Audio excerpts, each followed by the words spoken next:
और क्षमा चाहूँगी, कलकत्ता में वेदर थोड़ा ऊपर नीचे होने की वजह से सिग्नल्स को लेकर दिक्कतें हैं। मैं अगली कविता पढ़ने जा रही हूँ।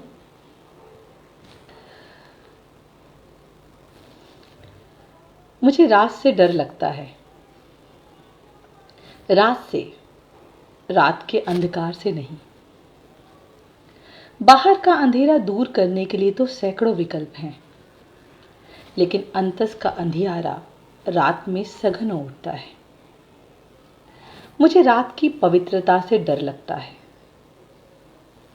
किसी बालिका वधू सी संकोची रात इतनी निरीह और पवित्र है कि सहज ही सारी आसुरी शक्तियों को आकर्षित करती है। जब एकांत अकेलेपन में परिवर्तित होता है, मेरे अंदर का शैतान हर रात मुझसे मिलने आता है और हम साथ बैठकर मन की थाहों में गड़े मुर्दे उखाड़ते हैं। रात अतीत का पुनरावलोकन है। यह वर्तमान की अक्षमता और भविष्य की अनिश्चितता है। मुझे रात से डर लगता है क्योंकि रात में किसी के भी कंधे पर सर रखकर रोना सहज है और उतना ही असहज है दिन में उन कंधों द्वारा दुत्कारा जाना। रात मुझे असहाय बनाती है। यह मुझे उन दरवाजों पर भी दस्तक देने के लिए विवश करती है जिनके बाहर मेरे लिए नो एंट्री का बोर्ड लगा हुआ है।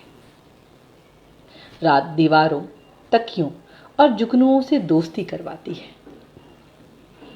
मुझे रात में तारे गिनना संसार का सबसे रुचिकर कार्य मालूम होता है। मैं अपनी खिड़की के किनारे बैठकर पूरी रात किसी तूफान की प्रतीक्षा कर सकती हूँ। रात मेरे अपराध बोध की सहगामिनी है।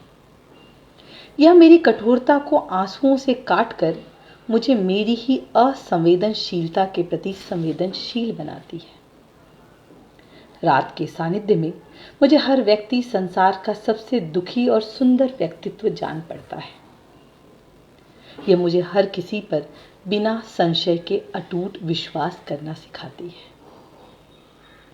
रात मुझे थोड़ा और मनुष्य बनाती है। मुझे डर है कि कहीं कोई रात मुझे इतना मनुष्य न बना दे कि मैं इस दुनिया और दुनियादारी से हमेशा के लिए दूर हो जाऊं। मुझे रात से डर लगता है। शुक्रिया। अगली कविता।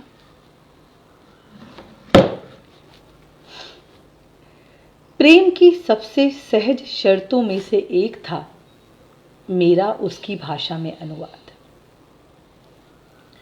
मैं कुएं की तरफ टकटकी बांधे देख रही हूं, जबकि मेरी पीठ के पीछे लहराते समुद्र की नमकीन लहरें मेरी देह पर अपनी उपस्थिति दर्ज करवाने के लिए विकल हैं। मैं संवादों की सीमा को लांघ जाना चाहती हूं। उत्तरों के प्रत्युत्तर आमने सामने लगे दर्पणों की तरह अंतहीन प्रतिबिंबों का भ्रम पैदा करते हैं। मेरी कोशिश है कि किसी तरह भी मासूमियत को बचा लिया जाए। मैं हौले हौले स्वयं में सिमटने की कला सीख रही हूं, लेकिन उदास रात के आखिरी बिंदु पर मेरा सब्र टूटता है और मैं एक ऐसे दरवाजे पर दस्तक देती हूं जिसके पीछे एक अंधेरी घाटी है। मेरा प्रेमी मुझसे कहता है कि मेरा हाथ पकड़ो, इस अंधेरे के उस पार जगमगाता सूरज है। मैं भ्रम में हूं कि जैसे जिए जा रहे ये पल महज एक स्वप्न हो। घाटी के उस पार कहीं किसी धुंधली रोशनी में दो रास्ते अलग अलग दिशाओं में जाते हुए दिखाई पड़ते हैं। ये कहना मुश्किल है कि प्रेम और अवसाद एक दूसरे के मित्र हैं अथवा शत्रु। धन्यवाद।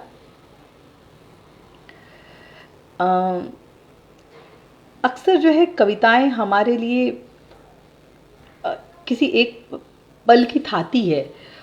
उसकी उम्मीद भी है, उसकी याद भी है, और उस एक कविता को पढ़कर हम पूरा का पूरा उस पल को जी सकते हैं जिस पल में भावावेश में हमने शायद वो कविता लिखी। कविताओं को लिखने के लिए बहुत सारे लोगों के अलग अलग मत है, जितना मैंने पढ़ा है सुना है। लोगों का मानना है कि शिल्प के हिसाब से कविताओं को समय देना चाहिए, छोड़ देना चाहिए।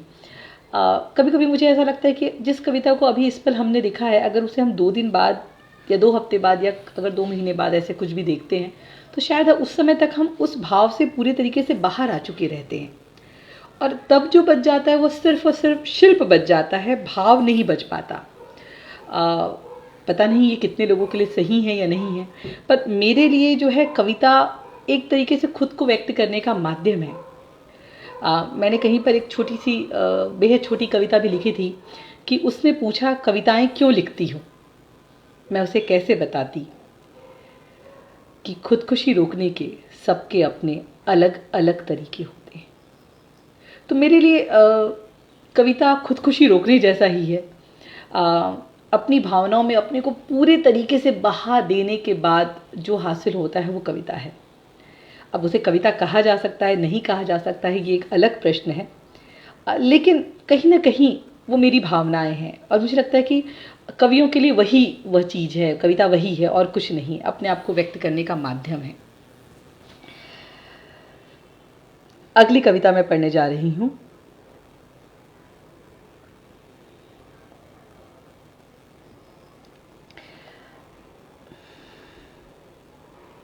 एक बेहद छोटी सी कविता है। जितनी कम बातें जानोगे सुकून उतना ही बढ़ेगा।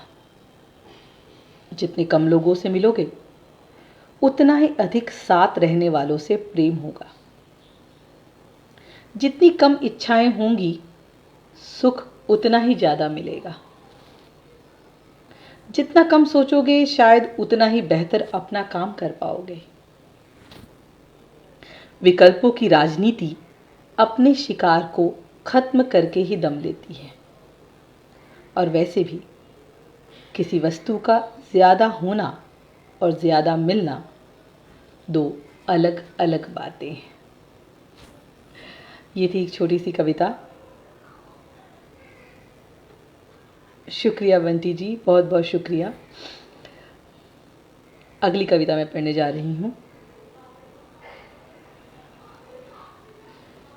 आत्ममुग्धता और आत्म प्रवंचना के ठीक बीचों बीच अपने ही विचारों में खोए तुम कभी कभी मुझे बेहद स्वार्थी जान पड़ते हो,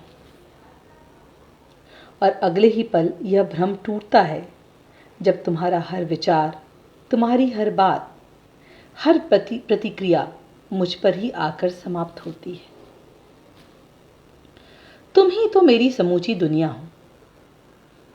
क्या यह कहते हुए एक पल के लिए भी तुम्हें यह ख्याल आता है कि मैं तुम्हारी कोई नहीं लगती?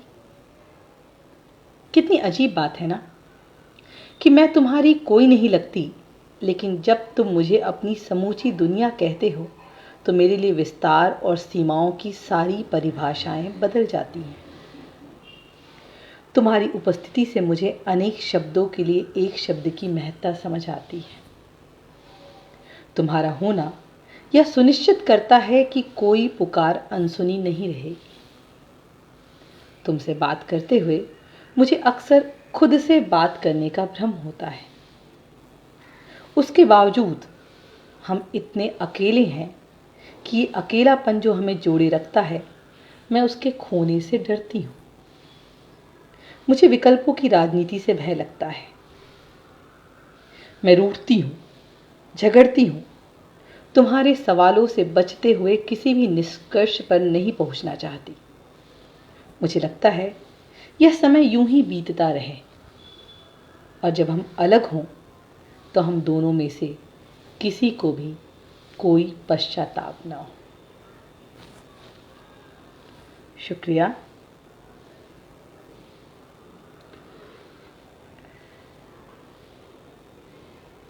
अगली कविता, ये कविता मेरी पसंदीदा कविताओं में से एक है, और मेरे ख्याल से मुझसे जुड़े लोगों ने पढ़ा होगा इसे कई बार और सुना भी होगा। कविता का शीर्षक है जीवन साथी। हमारे 36 में से 32 गुण मिलते हैं। जब साथ खड़े होते हैं तो जैसे राम और सीता, लेकिन हम बात नहीं करते क्योंकि हमारे पास करने के लिए कोई बात नहीं है। हम जन्म जन्मांतर के साथ ही हम एक ही छत के नीचे एक ही कमरे में एक साथ जरूर रहते हैं, लेकिन अकेले अकेले। एक आदर्श युगल की भूमिका में भी हम इतने अजनबी हैं कि जब साथ डिनर करने के लिए बाहर जाते हैं तो जो बात सबसे ज्यादा परेशान करती है वह यह कि खाना आने तक का समय कैसे कटेगा। हम सन्नाटों में डूबते जा रहे हैं। एक ही बिस्तर पर कुछ सेंटीमीटर की दूरी पर लेटे हम दो लोगों के मध्य अनेक प्रकाश वर्षों की दूरी है।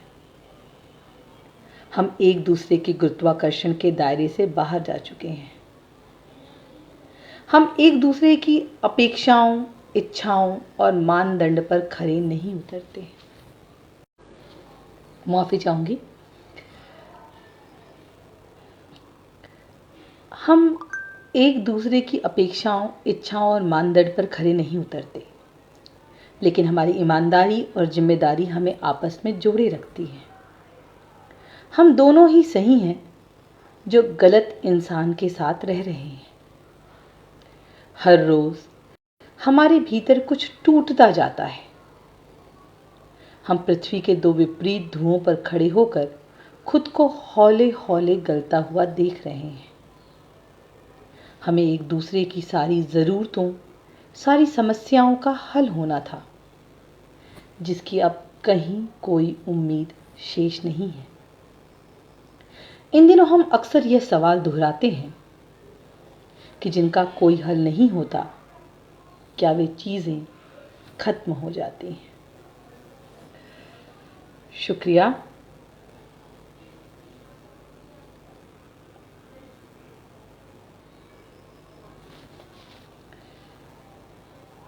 एक कविता। उसने कहा चांद और सुंदरता के एक नवीनतम संसार की सृष्टि हुई। सभ्यताओं ने करवट बदली, इतिहास पुनर्जीवित हुआ और वक्त का पहिया तेजी से घूमने लगा। इच्छाओं के पंख होते हैं, अधूरे सपने यथार्थ से अधिक कष्ट देते हैं। कभी कभी खुशी कोई पारलौकिक वस्तु मालूम होती है, जिसे होकर भी न होने और न होकर भी होने का हुनर भली भांति मालूम है। मैं बातों का विश्लेषण करती हूँ, ठीक वैसे ही जैसे कोई ग्वालन दूध को मथ कर उससे माखन निकालती है। घर के एक कोने में किसी बरगद की तरह अटल बैठी मेरी मां मुझसे कहती है कि जाओ और उड़ो, उड़ो जब तक पंख जल न जाए। सार्थकता उड़ान में है, मंजिलों में नहीं। पास से देखने पर शायद चांद भी सुंदर प्रतीत ना हो। धन्यवाद। मैं उम्मीद करती हूँ कि आप उन कविताओं के साथ जुड़ पा रहे हैं, और मुआफ़ी चाहूँगी कि कलकत्ता में वेदर थोड़ा इस वक्त गड़बड़ है, तो इस वजह से हमारे एरिया में वायरलेस को लेकर थोड़ी दिक्कतें आ रही है। मैं एक कविता और पढ़ती हूँ और इसके साथ मैं इस सेशन को, लाइव सेशन को ख़त्म करूँगी यहाँ पर।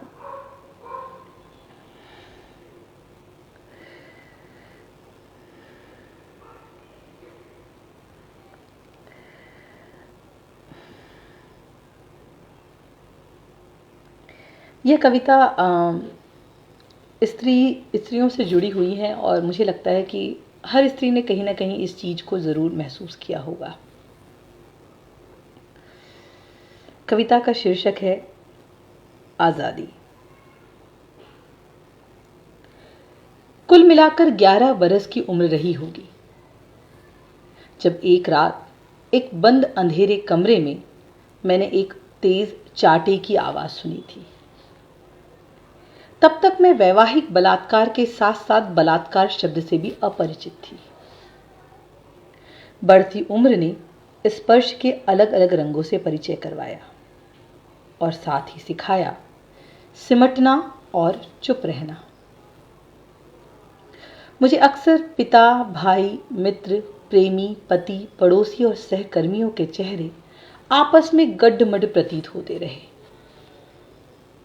मेरी चुप्पी एक ऐसे विस्मय और भीरुता की कारक थी जहां मैं प्रेम में देह और देह में प्रेम के अस्तित्व को लेकर एक लंबे समय तक असमंजस में रही। शायद अब भी हूं। बावजूद इसके मैंने चुना एक महानगर में अकेले रहकर नौकरी करना, अपने सपनों को जीना और साथ ही प्रेम में होना। हालांकि इसे मेरा दुस्साहसी समझा जाएगा। मेरे मौन और तथाकथित अहंकार के बीच एक बेहद महीन रेखा रही। मेरे आत्मसम्मान और तथाकथित उच्छृंखलता की परिभाषाएं लगभग एक जैसी रहीं। ठीक वैसे ही जैसे मेरा सफल होना मेरी चरित्रहीनता का पर्याय रहा। एक लंबा अरसा बीत चुका है। देह तब भी बंधन थी, अब भी बंधन है। मैं इस कतिपय आजादी में आजादी की अपनी परिभाषाएं आज भी तलाश रही हूं। शायद कभी मैं खुद से भी कह सकूं, आजादी मुबारक।